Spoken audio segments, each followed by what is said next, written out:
జీవితంలో ప్రతి మనిషి ఏదో తప్పు చేస్తూనే ఉంటారు. ఎక్కడో దిక్కున చిన్న పొరపాటు చేస్తూనే ఉంటారు. అదే పొరపాటు మచ్చ కింద ఉండిపోతే అదే తప్పు ఒప్పుల్ని సరిచేయడానికి పెద్దల రూపంలో పెద్ద మనిషి డైలాగ్ వేస్తారు. అంటే బార్లో వెళ్ళినప్పుడు కానీ, లేకపోతే ప్యాకెట్ ఆడినప్పుడు కానీ, లేకపోతే కోడిపందు వెళ్ళినప్పుడు కోడిపందులు కానీ, ఇది ఎలాగరా, అది ఎలాగరా, ఇది ఇలాగెత్తరా, అది అలాగరా, అది పెద్ద తోపురా, ఇది పెద్ద బుడింగరా, వీడు పెద్ద ఇస్తారా అని అంటారు. డైలాగ్ వేస్తూ ఉంటారు అన్నమాట.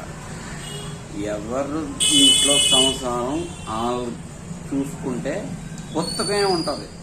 అంటే పుస్తకమే రాసుకోవడానికి పేజీలు కూడా సరిపో. అందుకనే మనుషుల్ని ఎదట వాళ్ళని ప్రేమిస్తూనే ఉంటే నిన్ను కూడా ప్రేమిస్తూనే ఉంటారు.